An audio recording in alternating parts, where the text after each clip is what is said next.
Hello everyone, welcome back to the channel. My name is Marco and today we are continuing One Piece episodes 394, 95 and 96. Things are getting so serious. Oda is expanding his world. I'm literally enjoying every second of it, and I've been told by my Patreons that these 9 new characters were last minute addition by Oda into the story. And I really like their presentation, and I'm really curious what will Oda use them for, because they were presented as Luffy's rivals, right? The notorious pirates that cleared their own path, because there is 7 different routes when you enter the Grand Line, and they all became notorious, all with the bounty over 100 million, which is really impressive, and one that even exceeds Luffy's bounty from Eustace Captain Kidd, who has 315 million, and they said that he is causing a lot of harm to civilians. So I guess he maybe didn't, I'm not saying that he didn't pull any crazy feats, he probably did, but that's probably the reason why he has a bit higher bounty than Luffy. Nevertheless, his design is one of my favorites. Also the guy who has drip with the hat and the tattoos, Al Capone dude, I like him a lot, as well as the girl who saved Zoro, the glutton. They all look super dope. And we had that guy with the mask going at it. They were not necessarily fighting, just like introducing themselves, right? Nobody wants to cause any huge deal here, because the Navy headquarters is apparently very close, and thanks to Papag we learned that 20 kings 800 years ago formed the world government, and these horrible, disgusting creatures called celestial dragons are their descendants, man. They are awful, man. They are somehow even worse than Spandam. How is that even possible, man? That woman celestial dragon, I don't know if it was their slave. I think it was a pirate.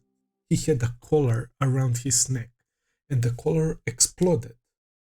He was already basically dying.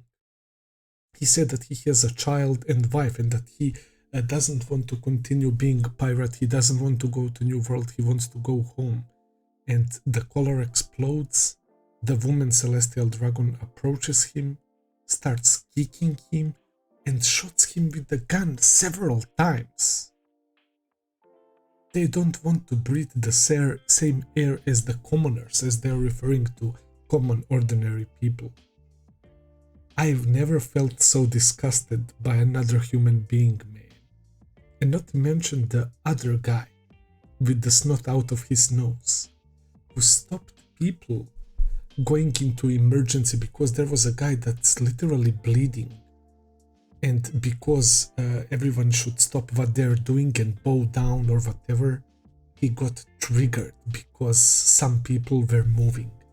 And he goes there and attacks that hurt guy, and the nurse who was helping him, he decides to take her in. He has 13 wives already. It's just so horrible, man.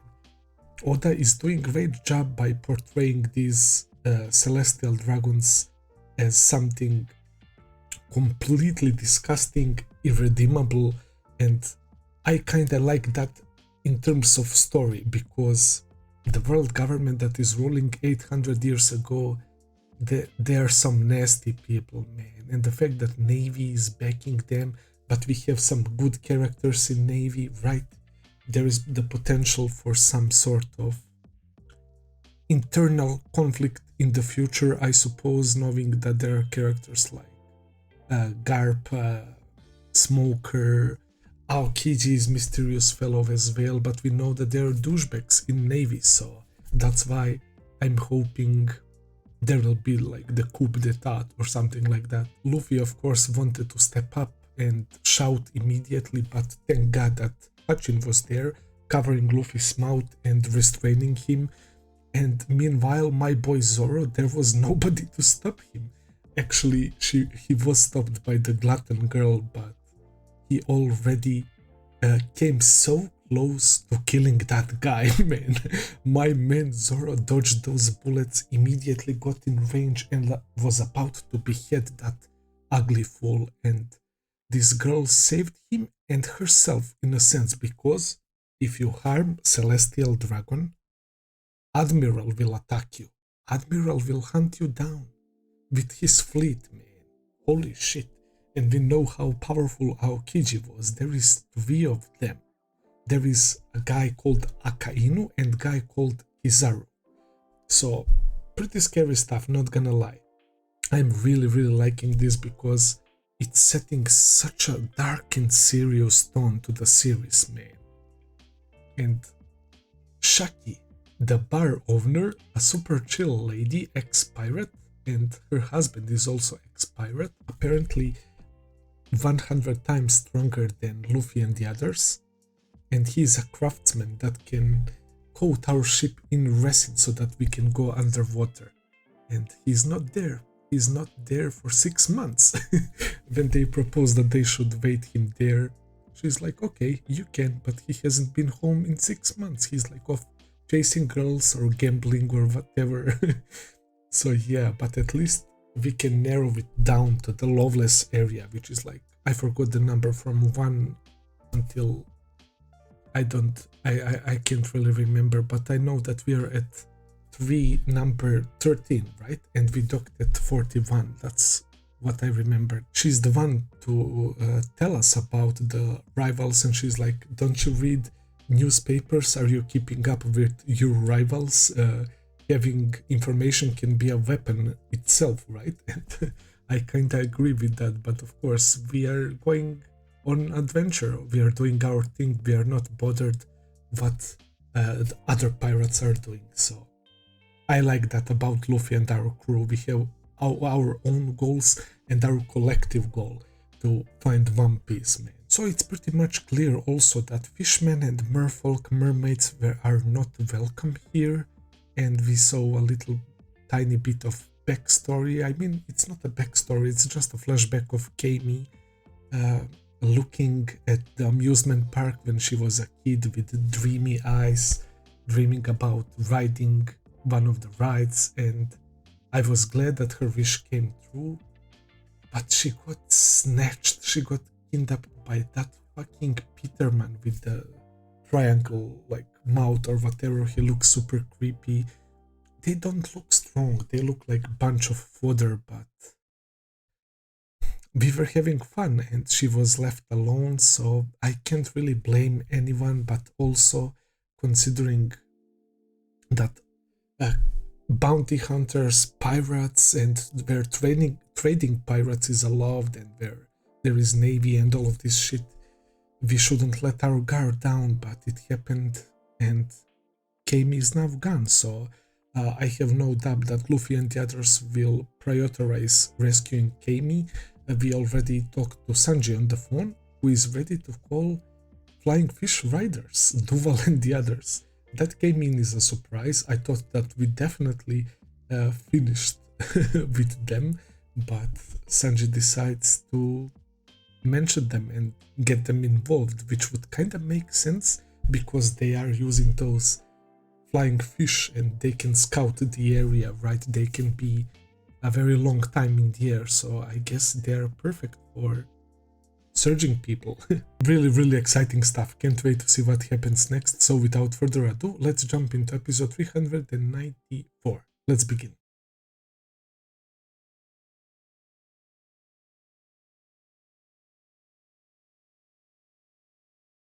Oh my god, where do I even begin, guys? That punch was the most satisfying thing ever. On top of my head, I can't remember a moment that made me feel so satisfied watching anime, man. Holy shit. At the very beginning, when we landed on Sabaody, Hachi told Luffy about celestial dragons and that if he sees someone even kill a person in front of him, that he should stay put and just ignore it. At that very moment, I already knew that's not a possibility and that we are definitely going to get in trouble because we are going to do exactly that. Try to prevent someone's death. But I wasn't expecting Oda to be such a fucking genius, even more than he is. That he created this very moment, man, in just the span of few episodes. Hachin, since we rescued him from flying fish riders, it's clear that he felt bad about Nami and the past, man, and he wanted to help us, even though he and Kami are not welcome on Sabaody Archipelago. He, right then and there, willingly and knowingly put his life on the line for us, man. So seeing him uncover his true nature right now before all these people, only because he was trying to stop Luffy, and he revealed himself because of Luffy as well, because he was trying to help Luffy, to save him from defying the Celestial Dragon. And we see human scum treating him like that, throwing books and shit at him, bro. It's just so sad. Like, racism is the worst fucking thing in the world, man. Like, how can you be so cruel, bro? Who cares? Like, that's the dumbest. I also consider that the dumbest thing in human history. Like, we are all the same. Who cares? Who cares what skin color? What? Who cares if you have an extra arm? Who cares if you are taller, smaller? It's just a fucking normal thing, man, that people are different. Like, I don't even know why am I saying this, man. This should be a common knowledge, man. And in our world, we know that it's not as simple as that, man. We know that racism is very real, even though the situation is a lot better than before, obviously. It's still a thing, man. And Oda is doing fantastic job. Oh my god, Oda. One Piece is on a path to become my all-time favorite anime, bro. The way he included that in this arc, and also the human trafficking, seeing captured people behind those glass-like prisons, right, and the price above them, bro. It's very dark. It's very dark, man. I was not expecting this. Like, these celestial dragons who are descendant of these 20 kings that formed the world government, they're doing this for 800 years. We need to put a stop on this. I don't know what is about to happen, but I know very well that that fucking Saint Charles, or whatever the heck his name is not standing up anytime soon after that, man. The way Luffy's facial expression, the way they animated Luffy during this whole sequence, man, was so fucking godly. Him walking step by step, him readying his arm, him dodging bullets like Zoro, man, and cracking this motherfucker with such rage and power, man. That's something I really fucking love. And I expected that from Luffy. Luffy is my favorite main character. That's for sure, man. I freaking love Luffy, bro. And Nami was, of course, trying to use money to save Kami, but we know that mermaids are very hard to catch, right? Of course, this guy wanted a mermaid, so he immediately shattered everyone's like bids, and he didn't even allow people to bid. He straight up said 500 mil, bro. And as expected, I expected them to have all the money in the world, man. It only makes sense. But yeah, we can break that shit and rescue Kami, but what about that? We need to find the key, and that's why I think the guy Silvers Rayleigh, Gol D Roger's right arm, will come with the key. I don't know how they captured him. There is no way, man. Like, what the hell? did he willingly go there or whatever? Like, we also had that reveal, and as I said, in my head I was like, oh, Gol D Roger, it was a long time ago, his crew is probably dead. And we literally meet the vice captain, the second in command. I mean, they didn't meet him, but I hope they do, and I think they will, because he's also a craftsman. We need him to coat our ship in resin. He looks badass, and speaking of him, he made that guy unconscious, man. And the giant mentioned Haki, the same thing that Whitebeard mentioned when Shanks came on his ship, when people were falling down. So, if Shanks can use that ability just like the second in command of Gol D Roger's pirates. Shanks is a fucking monster as well, man. Like, oh my god. We also had the introduction of these new characters. We also received the news about my boy Ace getting publicly executed. Get the fuck out with that shit, man. We are not letting that happen, man. And it's crazy we are dealing with this situation with Kami and everything, right? And Luffy and the others didn't even read the news, right? They don't even know about that.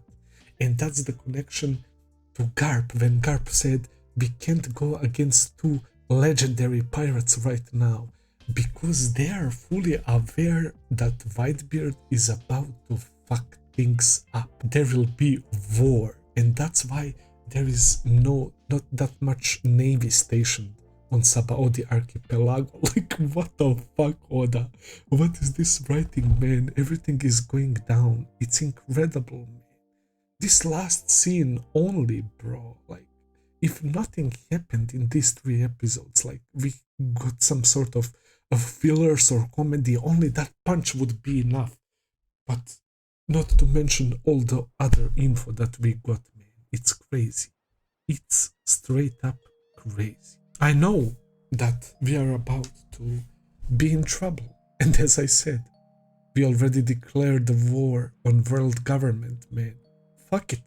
Might as well defy this fucker or punch them right in their fucking face, man.